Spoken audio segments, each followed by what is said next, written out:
Hace 8 años que doy vuelta en las páginas de Morir en Primavera, el libro de mi padre. Y cada vez que me sumerjo en ellas, me doy cuenta que insistentemente esta historia pide ser dicha y conocida, no solo por los lamentables acontecimientos. Siempre he sentido que esconde en sus letras otras razones, aún más poderosas, si cabe. Comprendí que era esta verdad la que sostenía la vida de un hombre, mi padre. Escuchando con el alma las tristes y melancólicas palabras de mi padre en sus poemas y escritos, me di cuenta que escondían algo que se nos ha quedado traspapelado. Entonces comprendí la urgencia que sus letras tan poéticas estaban diciendo, como si se tratara de letras prisioneras que no tenían otra manera de hablar más que a través de la poesía. Pero su real contenido estaba muy lejos de la belleza de sus prosas. La obra que hoy nos reúne habla de nuestra historia, desde la visión particular de un hombre, mi padre. Habla de la experiencia de un grupo de seres humanos, hombres y mujeres que sin saber que serían víctimas, acudían a su puesto de trabajo con cierto recelo, pero con la convicción que en realidad nada podría destruir una identidad impregnada de valores patrios. Este absurdo conformaba un común denominador implantado a fuego en la identidad de muchos seres humanos, de diferentes generaciones y diferentes lugares del mundo, sin importar la relación que se tenga con estos acontecimientos, sin importar el lugar geográfico o el momento en la línea del tiempo que nos encontremos. Es una información grabada en silencio en la piel de nuestra historia mundial. Descubrí que en sus letras desangradas, pero contenidas en los versos que sostienen la vida del poeta, había un llamado urgente a una nueva conciencia.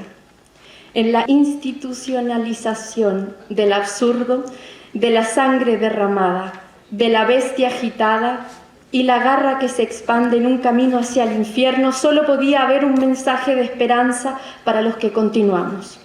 Y es este mensaje el que cobra importancia hoy y hace que esta historia cobre un sentido absoluto y urgente. No se debe olvidar, no se puede olvidar. Es preciso comprender, recordar, conocer lo que ocurrió, lo que ha muerto, humanos y valores que nos permitían vivir como humanos y no sobrevivir como espectros. A través de nuestra historia, en todo el mundo encontramos testimonios del horror de la forma esencialmente destructiva del ser humano, intolerancia, exterminio y silencios cómplices.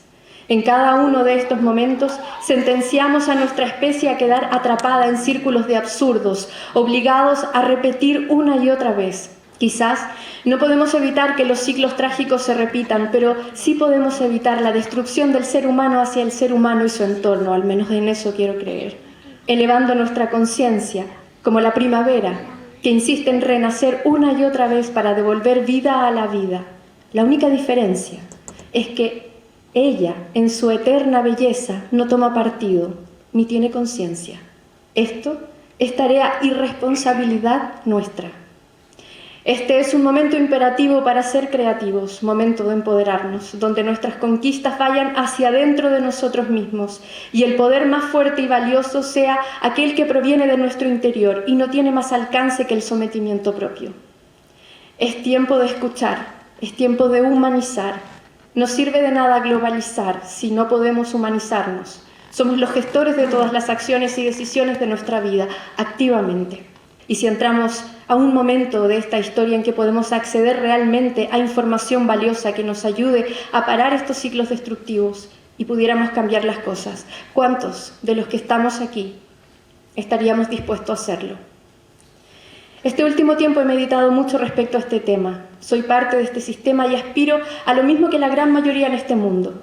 Comprendo que hemos avanzado mucho, comprendo que no puedo vivir fuera del sistema, pero es inevitable llegar a esta parte del camino y preguntarse, si hemos avanzado a pasos agigantados, pero la cuestión es, como siempre, hacia dónde dirigimos y dirigiremos estos avances. Y vuelven a danzar en mi cabeza las palabras que mi padre ha puesto en sus libros y en sus poemas.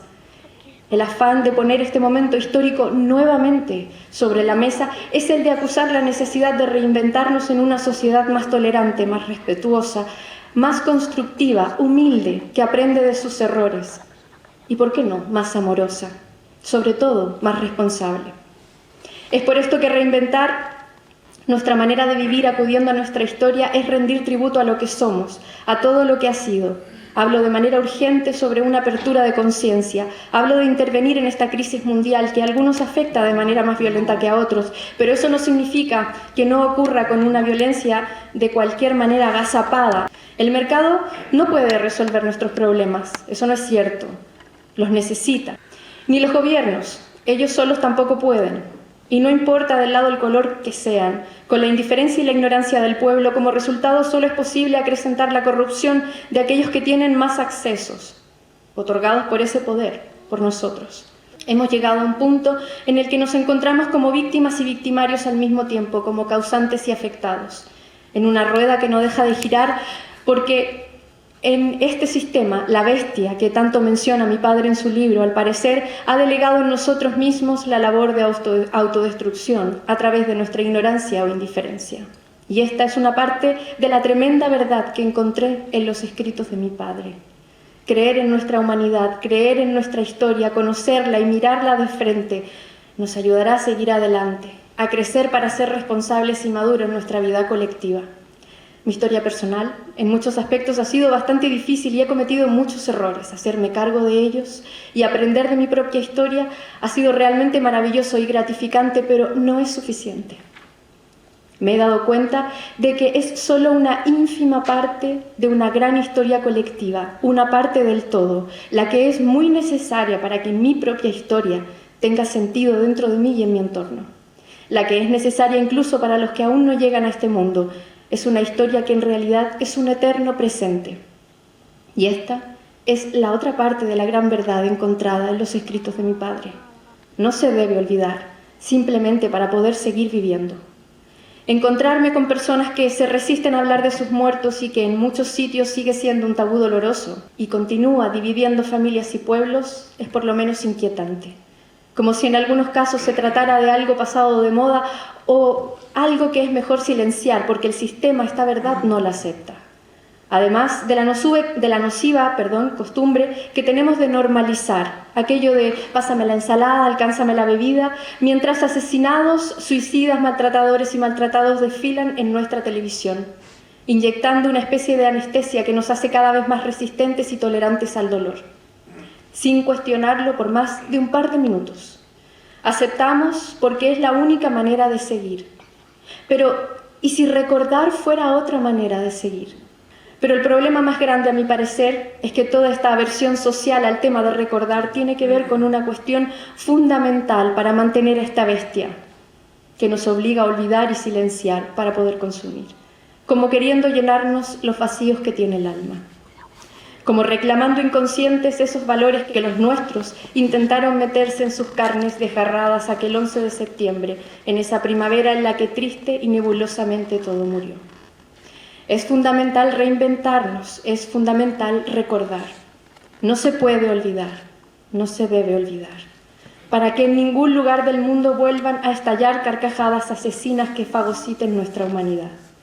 Aquellos valores que nos recuerdan que vivimos en un momento trascendental, donde la unidad es el fin de todas las historias, que trascendiendo el ego, recuperaremos esos átomos vitales robados por cualquier metralla cobarde en las horas grises.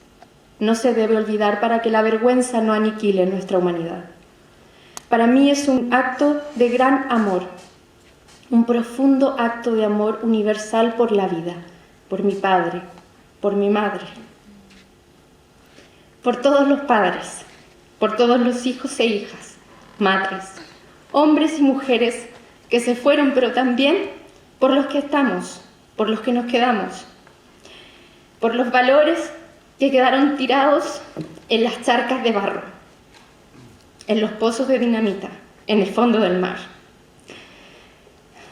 Y esto es algo que ha quedado plasmado a fuego en nuestro ADN, en la información que nos sobrevive y la que sigue escribiendo nuestra historia.